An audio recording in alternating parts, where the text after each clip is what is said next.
Hi friends, host Eric here, host of Talking with Famous People, and today I'd like to do a video that I might call Transparency, T.I., the Cops, and Kim's Family. To say Transparency, T.I., the Cops, and Kim's Family. I'm going to begin by reading something here. A couple of things from Bren, 1998. Advancing surveillance technology and techniques will probably be present in the near future to monitor every facet of every person's life. This is only a problem if we as a society choose to make it one. Privacy is impossible. The genie of surveillance technology cannot be stuffed back into the bottle. Technology is inexorably moving toward a state where there is far more technical and economic power concentrated on promoting the ability to see other people than on the ability to not be seen. The only question is who should be given access to that power. Everybody should have that access. If secrecy is the norm, there will be no alternative source of power to check and control the illicit use of surveillance by the powerful. On the other hand, if transparency is the norm, the powerful will not be able to hide their own secrets. People will be able to use their power to enforce accountability on the powerful, including the choice of the powerful to watch the common people. And I want to read one more piece of this.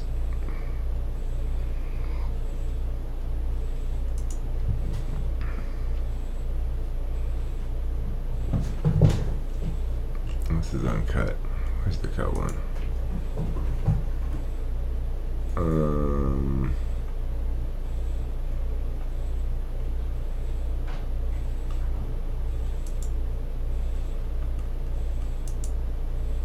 What I just read.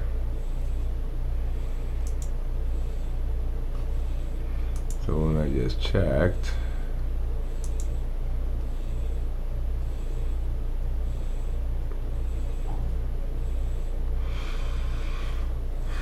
This is the one I'm looking for.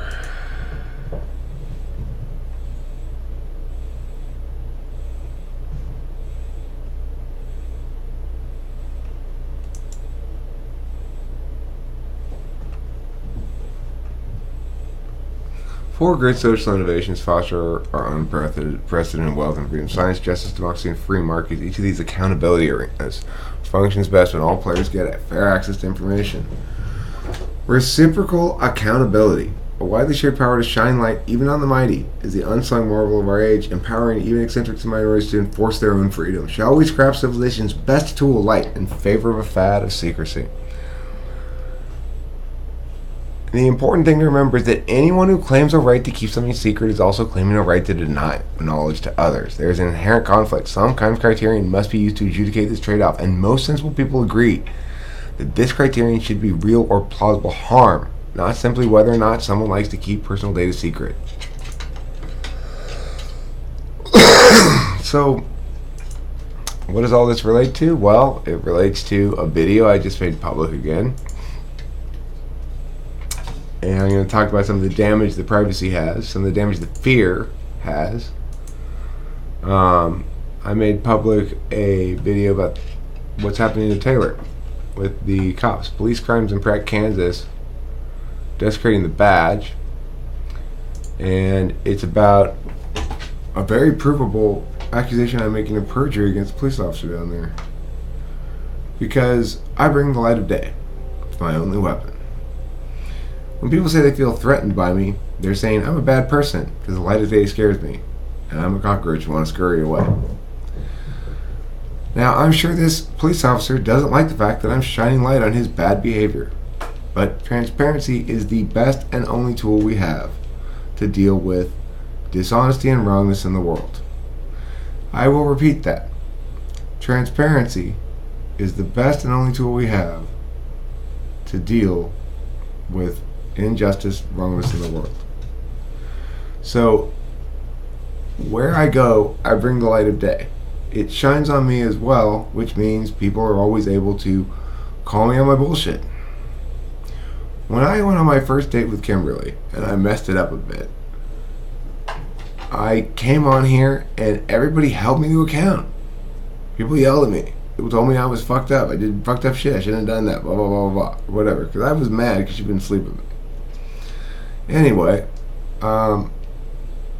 Kimberly got to come on here and voice her own complaints and say what it was that I had done wrong and hold me to account.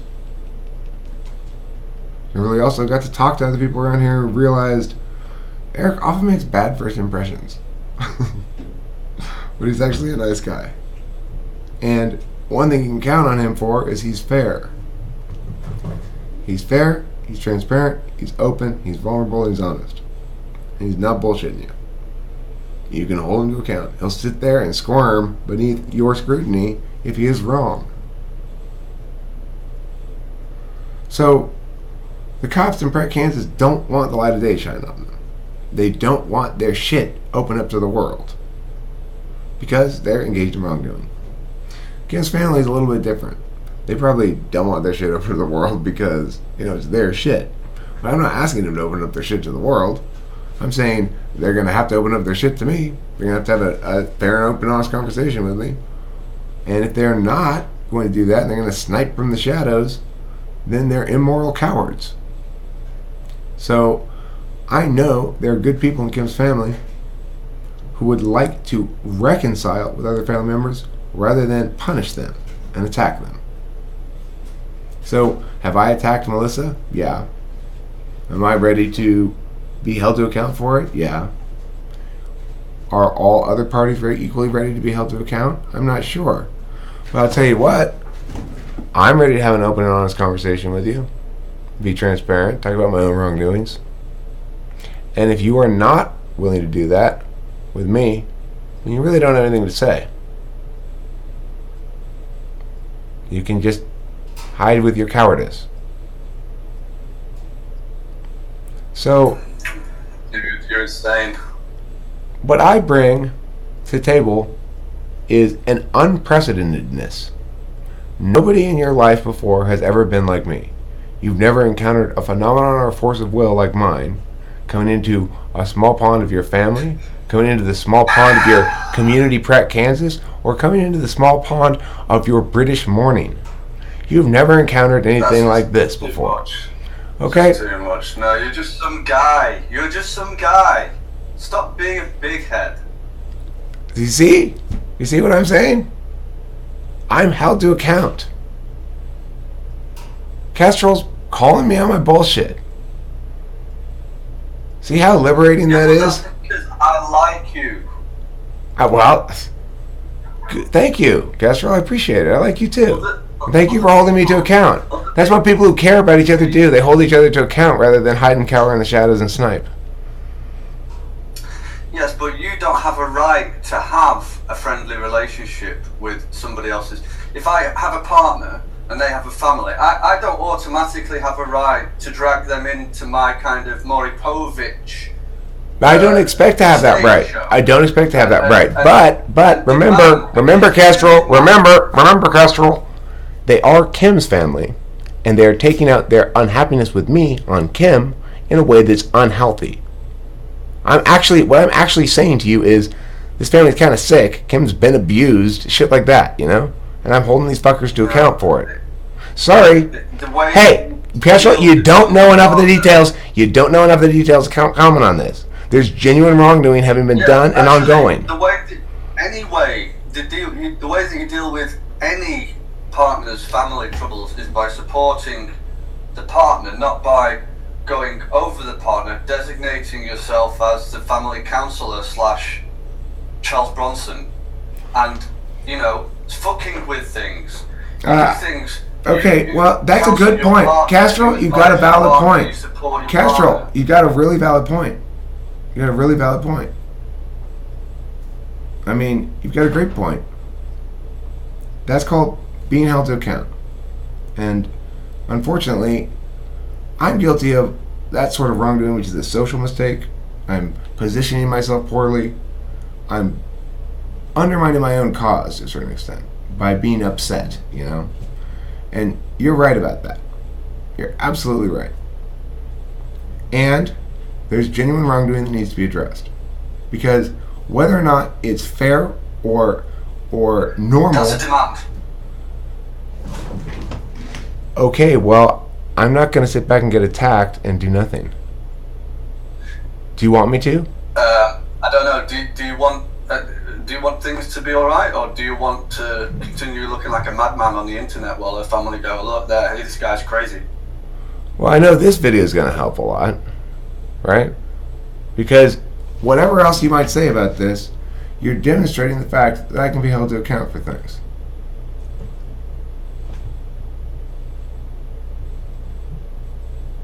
And I'm offering to be held to account for my own bad behavior. But there's no denying the fact that the difference is you don't have anything against me. You're not making any demands of me. I can leave. I'm not emotionally invested in the situation. I don't have family at stake, which I've heard in videos. You saying you're not allowed. You're not. This is what I've heard in a video. You say you're not going to allow Kim to be alone and have a conversation. That's the impression that I got from one of the videos. You're not because hey. That's Castro, listen though before you jump to conclusions. It's because Kim is scared to be with them by herself. She has expressed to me that she does that. That's Kim's. Those are Kim's wishes, not mine. And I'm saying I will fulfill those wishes, Kim. I won't allow that to happen. But when you say that on the internet, that makes you look like the abusive partner who's not allowing your partner to have. That's not the case at all. That is not the case at all. I'm the one seeking interaction with the family. They're the ones avoiding it. I'm seeking to resolve things. The only way we're going to resolve things... Castro, answer me this question, though. Can I resolve things with these family members without actually talking to them? Now, listen. Remember, I'm trying to help Kim be happy with the situation on her end. Now, they're taking all of their aggressions out on Kimberly. They're not taking them out on me. They're not talking to me at all.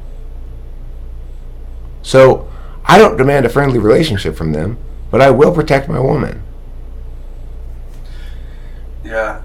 You see, you need to... You've stirred the pot. Right, and I'm trying to do my best to put it...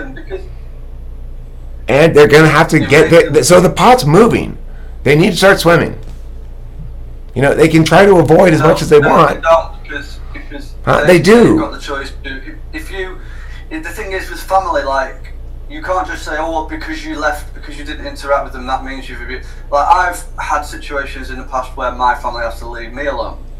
Okay, but no family member that I've ever had has ever threatened to excommunicate anybody. No family member who cares about somebody else would threaten to abandon them forever because of one video that their boyfriend made.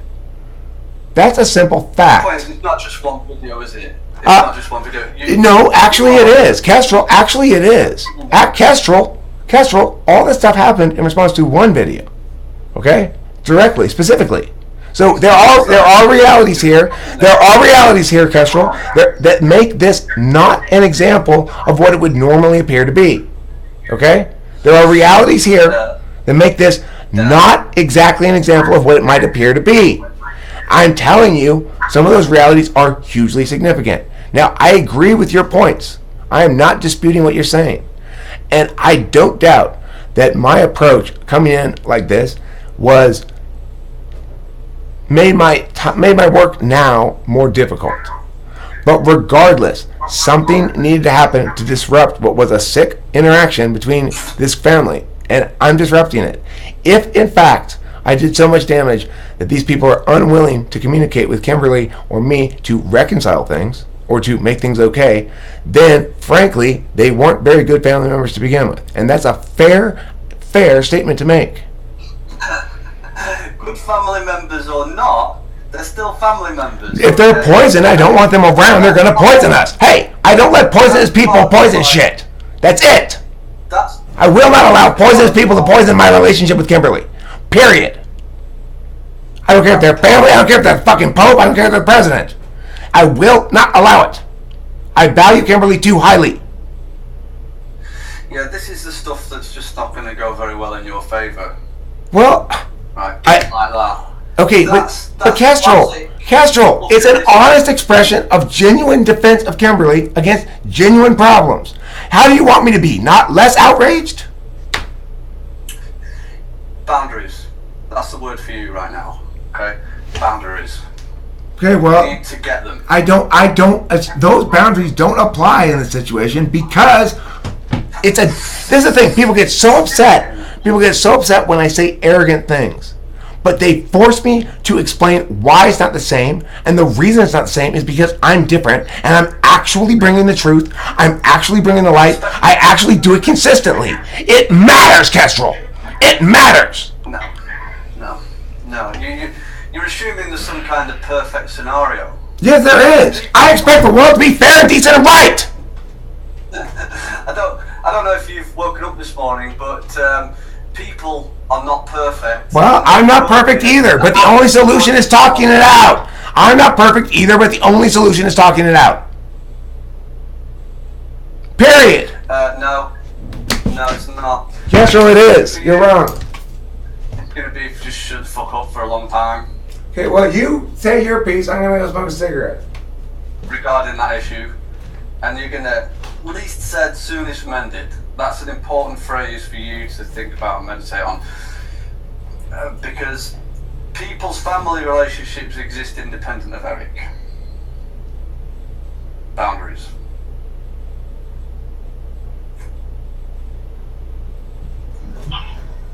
Morning, Kestrel. How you doing?